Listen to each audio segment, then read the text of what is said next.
kita semua. Tabipun. Kami dari kelas 12-2 akan menampilkan sebuah drama yang berjudul Sanggup. Sebelum itu, saya, Cynthia Nasari, dan rekan saya, Salwa Maulida Utari, kami sebagai narator akan memperkenalkan tokoh-tokoh utama yang terlibat dalam drama ini. Yang pertama, Ikomang Abiasa Yagena sebagai Sang Kuryang.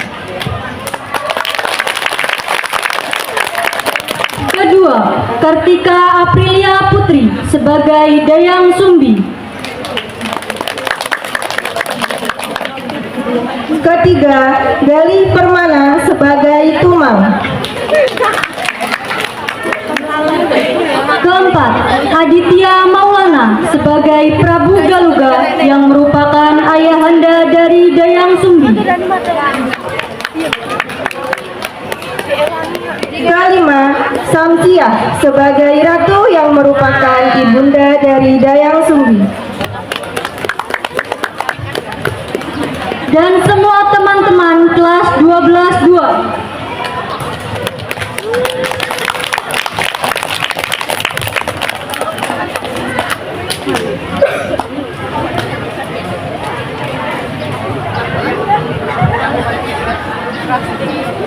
Kisah legenda Sang Kuryang adalah salah satu legenda yang sangat populer berasal dari Jawa Barat.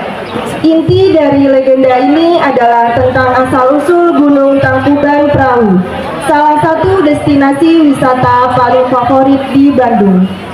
Fun fact tentang legenda ini adalah pada awalnya legenda ini diceritakan secara turun-temurun pada generasi selanjutnya melalui lisan. Lalu kisah ini ditemukan pada naskah Perjalanan Bujangga Manik yang ditulis pada daun lontar sekitar akhir abad ke-15. Sebelum drama dimulai, mari kita saksikan bersama persembahan tari Jaipong.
nafsu belaka.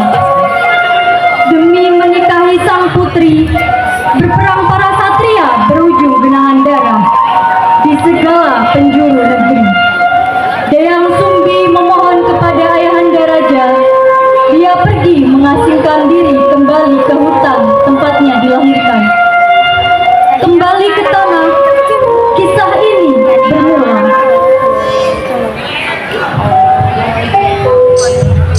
Kisah pada zaman dahulu di tanah Parahyangan, pada sebuah kerajaan yang dipimpin oleh seorang baginda raja yang ditemani oleh seorang ratu yang hanya memiliki seorang putri.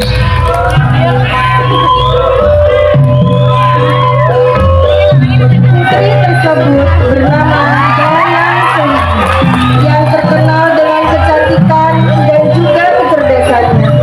Namun, ia juga terkenal dengan sifat manjanya.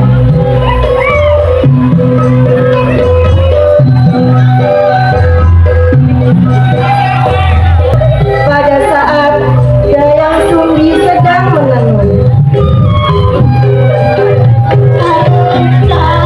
ia merasa tak enak badan. Selanjutnya, ia secara tidak sengaja menjatuhkan pintalan benangnya ke lantai berkali-kali.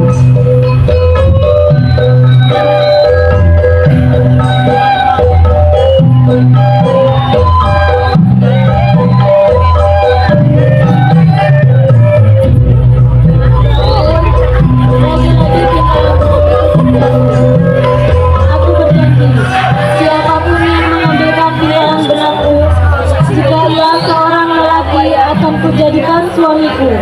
Tetapi jika ia seorang perempuan, akan kujadikan saudariku. Beberapa saat setelah kata-kata perjanjian tersebut dikeluarkan, tiba-tiba datanglah seekor anjing yang sakti bernama Tumang.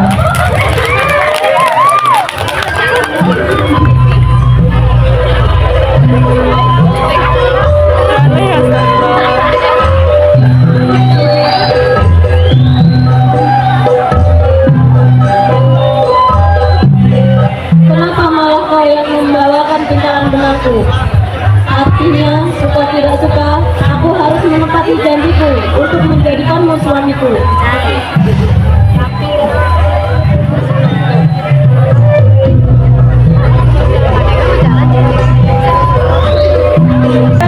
Dayang Sumbi dan Tumang pun menikah.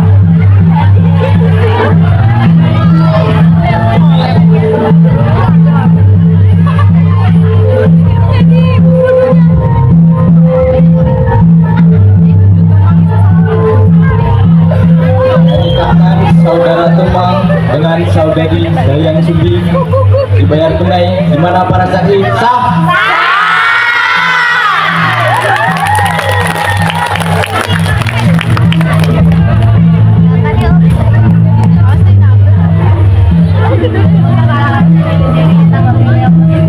Selanjutnya, Dayang Sumbi dan seekor anjing yang bernama Tumang hidup berbahagia dalam mahligai di rumah tangga. Dalam rumah tangga mereka, Dayang Sumbi dan Tumang dikaruniai seorang anak laki-laki yang gagah dan tampan. Anak tersebut tumbuh dan berkembang layaknya seperti seorang anak laki-laki pada umumnya.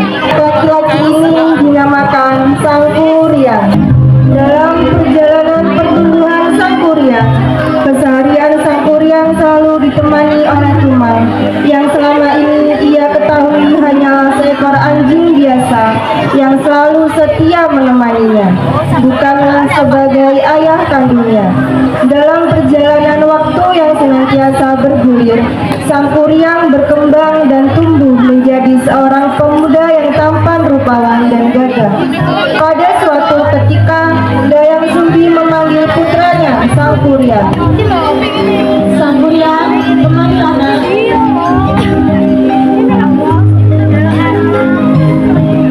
Saat ini, ibu ingin memakan hari rusa. Pergilah kau ke hutan sekarang untuk berburu, dan ajaklah si Tumang bersamamu.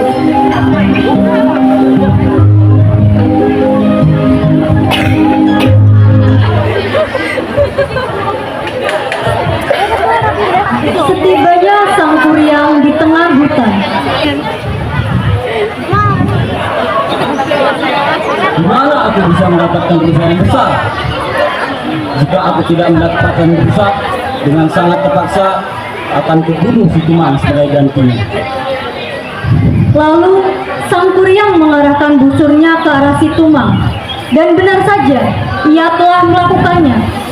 Tumang pun terkena anak panah Sang Kuryang. Dan tak lama kemudian, si Tumang pun sekarat dan akhirnya mati.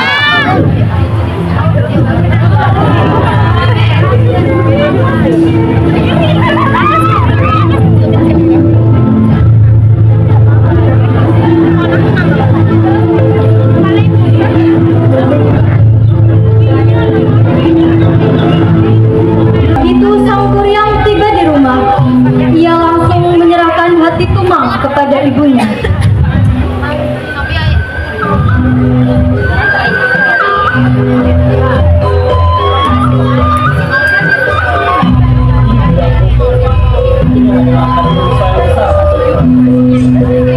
Terima kasih anakku, kau sangat piawai sekali dalam berburu rusa.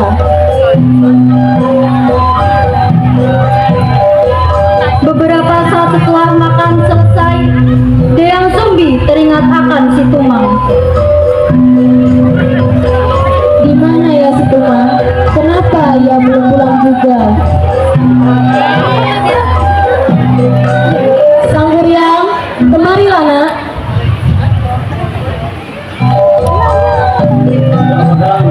Kau tahu di mana si Tumang? Kenapa ia belum pulang juga?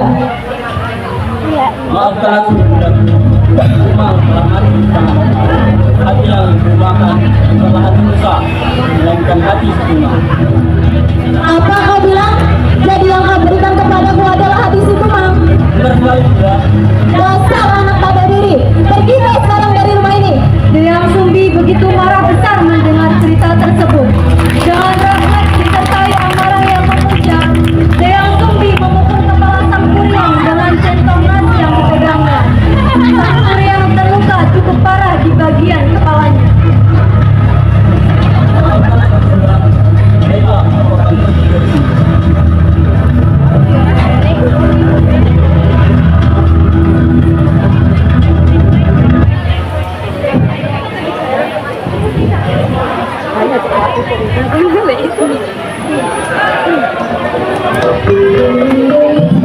Beberapa tahun berlalu, Sang Kuryang yang telah mengembara ke seluruh negeri selanjutnya memutuskan untuk kembali ke rumahnya.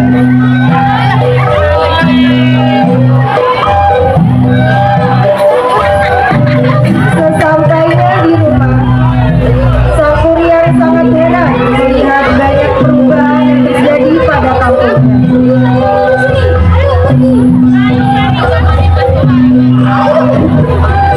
Kemudian ia bertemu kembali dengan ibunya, namun keduanya tidak saling mengenal.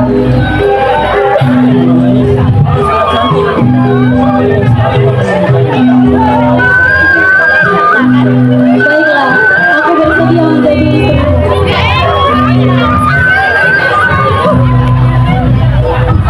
Suatu ketika, Sang Kuryang meminta tolong untuk merapikan ikat kepalanya, dan Dayang Sumbi pun mengikuti kemauannya. Dayang Sumbi kaget melihat kepala Sang Kuryang terdapat bekas luka yang amat jelas di kepalanya. Kenapa di kepalamu terdapat bekas luka? Luka apakah ini? Luka di bagian kepalaku ini, dulu aku pernah dipukul oleh ibuku karena aku telah membunuh anjing kesayangannya. Ya Tuhan, ternyata ia adalah anakku. Dayang Sumbi semakin bertambah bimbang. Bagaimana ini? Aku tak mungkin menikahi anakku sendiri. Aku harus mencari cara untuk menggagalkan pernikahan kami. Sang Kuryang, aku ingin mengatakan hal yang sesungguhnya, bahwa engkau adalah anakku. Aku yang dulu pernah memukul kepalaku hingga terluka seperti itu. Allah, kau hanya mengatakan Aku mengatakan hal yang sesungguhnya. Aku adalah ibumu, nak. Allah. Tidak, aku setelah panjang lebar Dayang Sumbi menjelaskan semuanya. Namun Sang Kuryang tak mau mendengarkan dan bersikeras hendak menikahi Dayang Sumbi. Dayang Sumbi berpikir keras untuk menemukan cara agar pernikahannya dengan putranya gagal. Wahai Sang Kuryang, apakah kau ingin tetap bersikeras mempersuntingku? Kalau begitu, aku ingin kau membuat sebuah perahu dan bendungan untukku. Syarat-syarat itu harus kau penuhi sebelum fajar tiba. Melakukan semua persyaratan. Pun pergi. Kemudian dia mengarahkan segala kesaksiannya dan memanggil jin-jin untuk membuat bendungan dan perahu untuknya.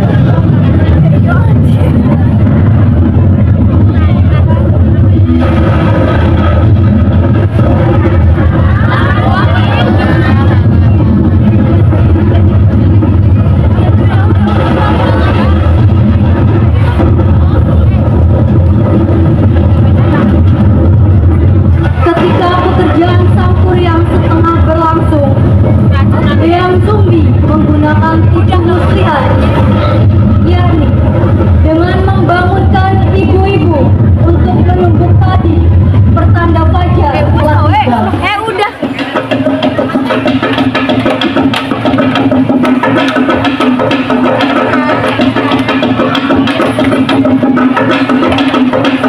Sang Kuryang berhenti melakukan pekerjaannya, dan jin-jin pun lari terbirit-birit karena mengira fajar telah tiba.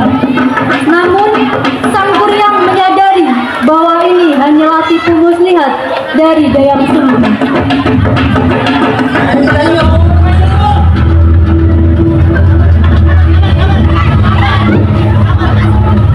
Sang Kuryang marah dan mengutuk Dayang Sumbi.